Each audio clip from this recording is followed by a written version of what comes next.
Kitab Rut. Pada zaman para hakim memerintah, ada kelaparan di tanah Israel. Lalu pergilah seorang dari Betlehem Yehuda, beserta istrinya dan kedua anaknya laki-laki, ke daerah Moab untuk menetap di sana sebagai orang asing. Nama orang itu ialah Elimelek, nama istrinya Naomi, dan nama kedua anaknya Mahlon dan Kilion.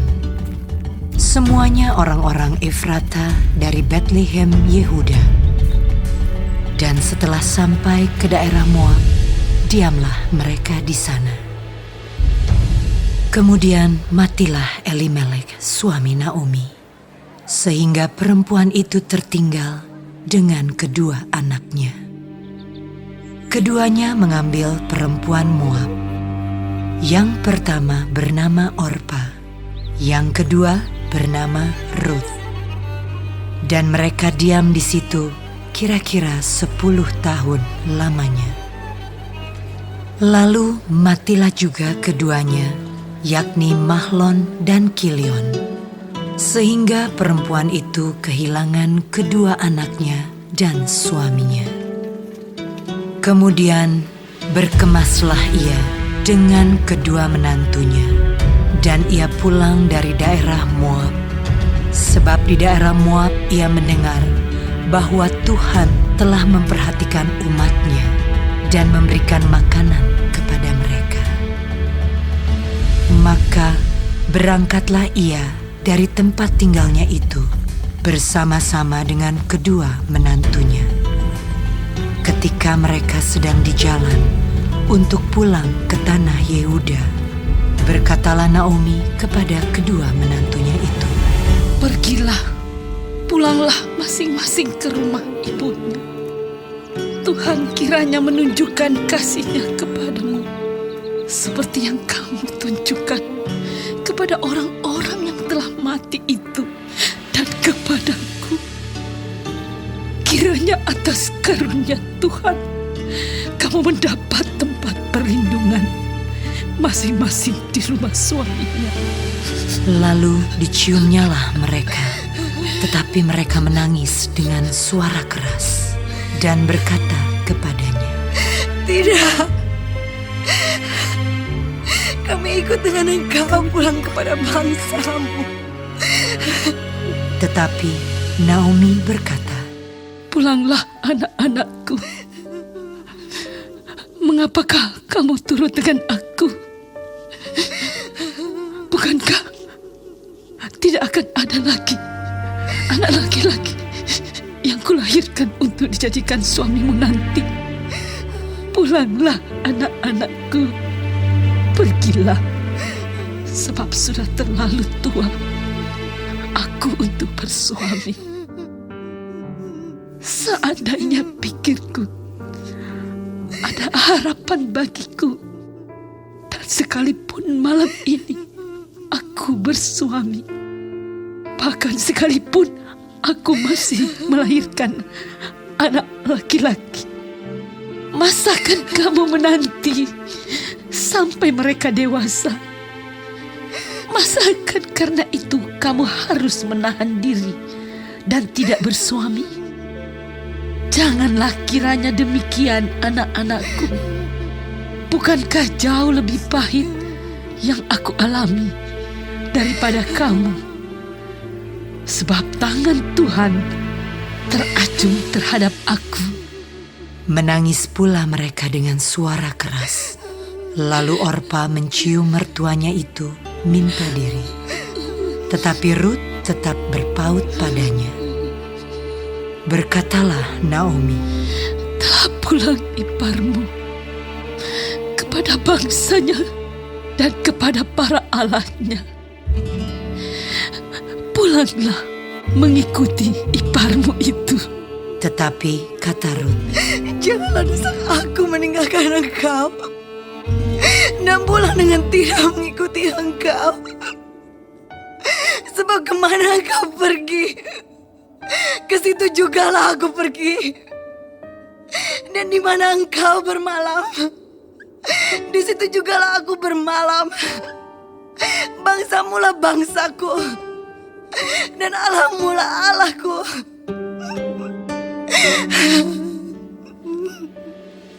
Di mana engkau mati, aku pun mati di sana. Dan di sanalah aku dikuburkan. Beginilah kiranya Tuhan menghukum aku. Bahkan lebih lagi daripada itu, jikalau sesuatu apapun memisahkan aku dari engkau selain daripada maut. Ketika Naomi melihat bahwa Rut berkeras untuk ikut bersama-sama dengan dia, berhentilah ia berkata-kata kepadanya. Dan berjalanlah keduanya sampai mereka tiba di Betlehem. Ketika mereka masuk ke Betlehem, gemparlah seluruh kota itu karena mereka. Dan perempuan-perempuan berkata, Naomi kah itu? tetapi ia berkata kepada mereka, Janganlah sebutkan aku Naomi, sebutkanlah aku Mara. Sebab yang Maha Kuasa telah melakukan banyak yang pahit kepadaku. Dengan tangan yang penuh aku pergi, tetapi dengan tangan yang kosong Tuhan memulangkan aku. Mengapakah kamu menyebutkan aku Naomi? Karena Tuhan telah naik saksi menentang aku, dan yang Maha Kuasa telah mendatangkan malapetaka kepadaku. Demikianlah Naomi pulang bersama-sama dengan Rut, perempuan Moab itu, menantunya, yang turut pulang dari daerah Moab. Dan sampailah mereka ke Betlehem pada permulaan musim menuai jelai.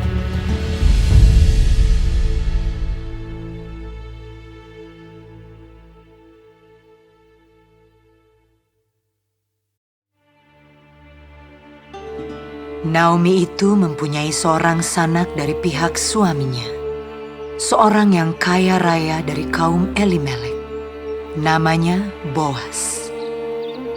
Maka Rut, perempuan Moab itu, berkata kepada Naomi, Biarkanlah aku pergi ke ladang, memungut bulir-bulir jelai di belakang orang yang murah hati kepadaku. Dan sahut Naomi kepadanya, Pergilah anakku. Pergilah ia, lalu sampai di ladang dan memungut jelai di belakang penyabit-penyabit. Kebetulan ia berada di tanah milik Boas, yang berasal dari kaum Elimelek. Lalu datanglah Boas dari Betlehem. Ia berkata kepada penyabit-penyabit itu, Tuhan kiranya menyertai kamu. Jawab mereka kepadanya. Tuhan kiranya memberkati Tuhan. Lalu kata Boas kepada bujangnya yang mengawasi penyabit-penyabit itu, Dari manakah perempuan ini? Bujang yang mengawasi penyabit-penyabit itu menjawab, Dia adalah seorang perempuan Moab. Dia pulang bersama-sama dengan Naomi dari daerah Moab. Tadi ia berkata, Izinkanlah kiranya aku memungut dan mengumpulkan jelai dari antara berkas-berkas jelai ini di belakang penyabit-penyabit. Begitulah ia datang dan terus sibuk dari pagi sampai sekarang. Dan seketika pun ia tidak berhenti. Sesudah itu berkatalah Boas kepada Rut, Dengarlah dahulu anakku, tidak usah engkau pergi memungut jelai ke ladang lain, dan tidak usah juga engkau pergi dari sini. Tetapi tetaplah dekat pengerja-pengerjaku perempuan. Lihat saja ke ladang yang sedang disabit orang itu. Ikutilah perempuan-perempuan itu dari belakang, sebab aku telah memesankan kepada pengerja-pengerja lelaki, jangan mengganggu engkau. Jika engkau haus, pergilah ke tempayan-tempayan dan minumlah air yang dicedok oleh pengerja-pengerja itu. Lalu sujudlah Rut menyembah dengan mukanya sampai ke tanah dan berkata kepadanya, Mengapakah aku mendapat belas kasihan daripadamu, sehingga Tuhan memperhatikan aku, padahal aku ini seorang asing? Boas menjawab, telah dikabarkan orang kepadaku dengan lengkap segala sesuatu yang engkau lakukan kepada mertuamu sesudah suamimu mati. Dan bagaimana engkau meninggalkan ibu bapamu dan tanah kelahiranmu serta pergi kepada suatu bangsa yang dahulu tidak engkau kenal. Tuhan kiranya membalas perbuatanmu itu, dan kepadamu kiranya dikaruniakan upahmu sepenuhnya oleh Tuhan Allah Israel, yang di bawah sayapnya engkau datang berlindung. Kemudian berkatalah Rut, Memang aku mendapat belas kasihan daripadamu ya Tuanku. Sebab Tuhan telah menghiburkan aku dan telah menenangkan hati hamba-Mu ini. Walaupun aku tidak sama seperti salah seorang hamba-hamba-Mu perempuan. ketika sudah waktu makan, berkatalah Boas kepadanya, Datanglah kemari, makanlah roti ini, dan celupkanlah suapmu ke dalam cuka ini. Lalu duduklah ia di sisi penyabit-penyabit itu, dan Boas mengunjukkan bertih gandum kepadanya. Makanlah Rut sampai kenyang, bahkan ada sisanya. Setelah ia bangun untuk memungut pula, maka Boas memerintahkan kepada pengerja-pengerjanya, Dari antara berkas-berkas itu pun ia boleh memungut, janganlah ia diganggu. Bahkan, haruslah kamu dengan sengaja menarik sedikit-sedikit dari onggokan jelai itu untuk dia dan meninggalkannya, supaya dipungutnya. Janganlah berlaku kasar terhadap dia. maka ia memungut di ladang sampai petang. Lalu ia mengirik yang dipungutnya itu, dan ada kira-kira seeva jelai banyaknya. Diangkatnyalah itu, lalu masuklah ia ke kota. Ketika mertuanya melihat apa yang dipungutnya itu, dan ketika dikeluarkannya dan diberikannya kepada mertuanya sisa yang ada setelah kenyang itu, maka berkatalah mertuanya kepadanya, Di mana engkau memungut dan di mana engkau bekerja hari ini? Diberkatilah kiranya orang yang telah memperhatikan engkau itu. Lalu diceritakannya kepada mertuanya itu pada siapa ia bekerja. Katanya, Nama orang pada siapa aku bekerja hari ini ialah Boas. sesudah itu berkatalah Naomi kepada menantunya, Diberkatilah kiranya orang itu oleh Tuhan yang rela mengaruniakan kasih setianya kepada orang-orang yang hidup dan yang mati. Lagi kata Naomi kepadanya, Orang itu kaum kerabat kita. Dialah salah seorang yang wajib menebus kita. Lalu kata Rut, perempuan Moab itu, Lagi pula ia berkata kepadaku, Tetaplah dekat pengerja-pengerjaku sampai mereka menyelesaikan seluruh penyabitan ladangku. Lalu berkatalah Naomi kepada Rut, menantunya itu, Ya anakku, sebaiknya engkau keluar bersama-sama dengan pengerja-pengerjanya perempuan, supaya engkau jangan disusahi orang di ladang lain. Demikianlah Rut tetap dekat pada pengerja-pengerja perempuan Boas untuk memungut, sampai musim menuai jelai dan musim menuai gandum telah berakhir. Dan selama itu ia tinggal pada mertuanya.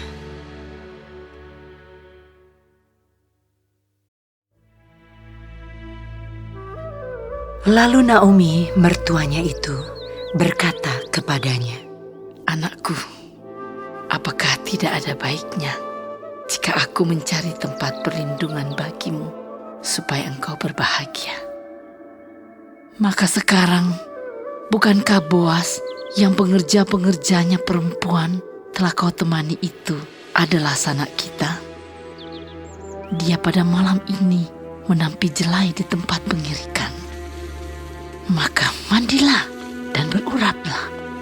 Pakailah pakaian bagusmu dan pergilah ke tempat pengirikan itu. Tetapi janganlah engkau ketahuan kepada orang itu sebelum ia selesai makan dan minum. Jika ia membaringkan diri tidur, haruslah engkau perhatikan baik-baik tempat ia berbaring. Kemudian datanglah dekat, singkapkanlah selimut dari kakinya dan berbaringlah di sana. Maka ia akan memberitahukan kepadamu apa yang harus kau lakukan. Lalu kata Rut kepadanya, Segala yang kau katakan itu akan kulakukan. sesudah itu pergilah ia ke tempat pengirikan dan dilakukannya tepat seperti yang diperintahkan mertuanya kepadanya. Setelah Boas habis makan dan minum dan hatinya gembira, datanglah ia untuk membaringkan diri tidur pada ujung timbunan jelai itu. Kemudian datanglah perempuan itu dekat dengan diam-diam. Disingkapkannyalah selimut dari kaki Boas dan berbaringlah ia di situ. Pada waktu tengah malam, dengan terkejut terjagalah orang itu. Lalu meraba-raba ke sekelilingnya, dan ternyata ada seorang perempuan berbaring di sebelah kakinya. Bertanyalah ia, Siapakah engkau ini? jawabnya, Aku Rut, hambamu. Kembangkanlah kiranya sayapmu melindungi hambamu ini. Sebab engkaulah seorang kaum yang wajib menebus kami. Lalu katanya, Diberkatilah kiranya engkau oleh Tuhan, ya anakku. Sekarang engkau menunjukkan kasih-Mu lebih nyata lagi daripada yang pertama kali itu. Karena engkau tidak mengejar-ngejar orang-orang muda, baik yang miskin maupun yang kaya. Oleh sebab itu anakku, janganlah takut.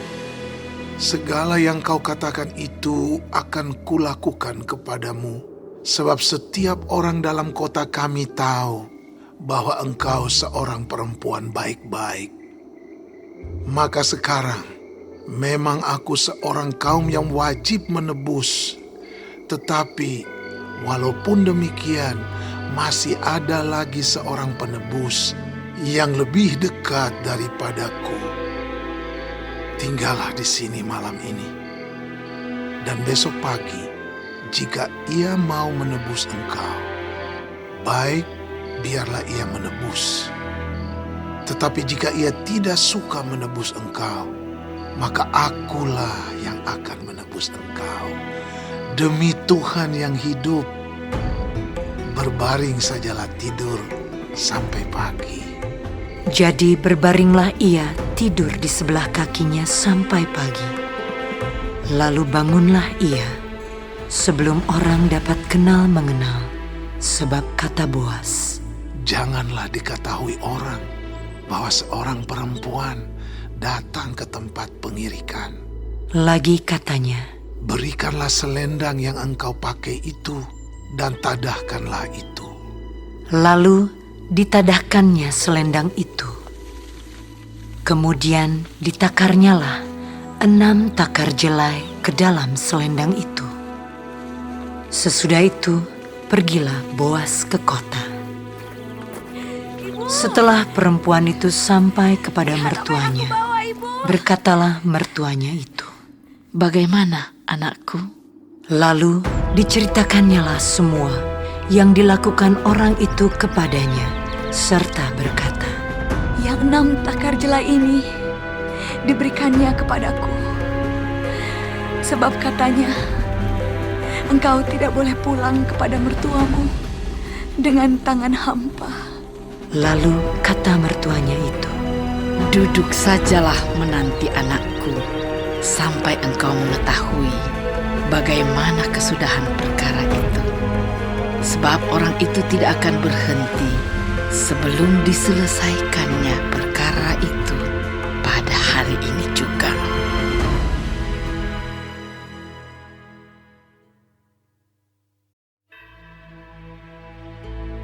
Boas telah pergi ke pintu gerbang dan duduk di sana.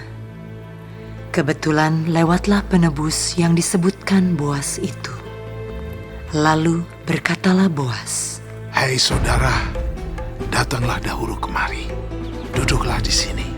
Maka datanglah ia, lalu duduk. Kemudian dipilihnyalah 10 orang dari para tua-tua kota itu dan berkata, "Duduklah kamu di sini." Maka duduklah mereka.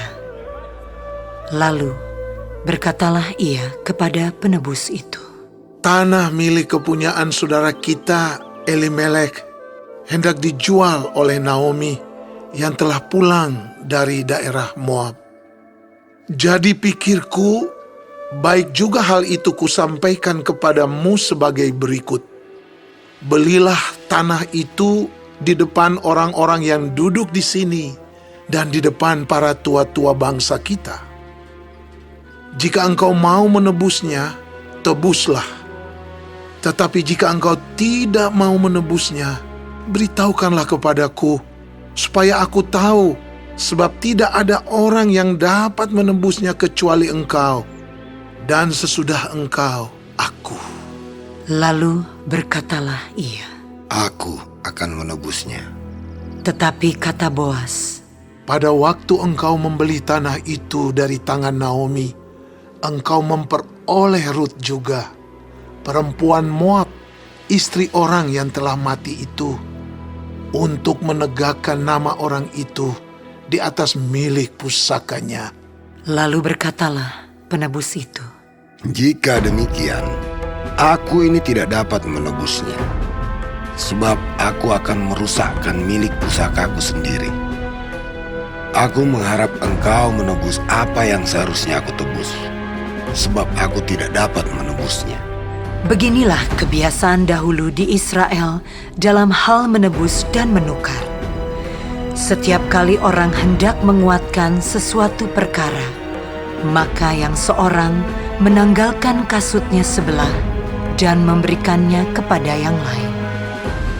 Demikianlah caranya orang mensahkan perkara di Israel. Lalu penebus itu berkata kepada Boas, Engkau saja yang membelinya. dan ditanggalkannyalah kasutnya. Kemudian berkatalah Boas kepada para tua-tua dan kepada semua orang di situ, Kamulah pada hari ini menjadi saksi bahwa segala milik Elimelek dan segala milik Kilion dan Mahlon aku beli dari tangan Naomi. Juga Rut, perempuan Moab itu, istri Mahlon, aku peroleh menjadi istriku untuk menegakkan nama orang yang telah mati itu di atas milik pusakanya. Demikianlah nama orang itu tidak akan lenyap dari antara saudara-saudaranya dan dari antara warga kota. Kamulah pada hari ini menjadi saksi. dan seluruh orang banyak yang hadir di pintu gerbang dan para tua-tua berkata, Kamilah menjadi saksi. Tuhan kiranya membuat perempuan yang akan masuk ke rumahmu itu sama seperti Rahel dan Lea, yang keduanya telah membangunkan umat Israel. Biarlah engkau menjadi makmur di Efrata, dan biarlah namamu termasyur di Betlehem. Keturunanmu kiranya menjadi seperti keturunan Peres, yang dilahirkan Tamar bagi Yehuda, oleh karena anak-anak yang akan diberikan Tuhan kepadamu dari perempuan muda ini. Lalu Boas mengambil Rut, dan perempuan itu menjadi istrinya, dan dihampirinyalah dia. Maka atas karunia Tuhan, perempuan itu mengandung, lalu melahirkan seorang anak laki-laki. Sebab itu, perempuan-perempuan berkata kepada Naomi, Terpujilah Tuhan yang telah rela menolong engkau pada hari ini dengan seorang penebus. Termasyurlah kiranya nama anak itu di Israel. Dan dialah yang akan menyegarkan jiwamu dan memelihara engkau pada waktu rambutmu telah putih. Sebab menantumu yang mengasihi engkau telah melahirkannya, perempuan yang lebih berharga bagimu dari 7 anak laki-laki. Dan Naomi mengambil anak itu serta meletakkannya pada pangkuannya, dan dialah yang mengasuhnya. Dan tetangga-tetangga perempuan memberi nama kepada anak itu. Katanya, pada Naomi telah lahir seorang anak laki-laki. lalu mereka menyebutkan namanya Obed. Dialah ayah Isai, ayah Daud. Inilah keturunan Peres. Peres memperanakan Hezron. Hezron memperanakan Ram. Ram memperanakan Aminadab. Aminadab memperanakan Nahason. Nahason memperanakan Salmon. Salmon memperanakan Boas. Boas memperanakan Obed. Obed memperanakan Isai. Dan Isai memperanakan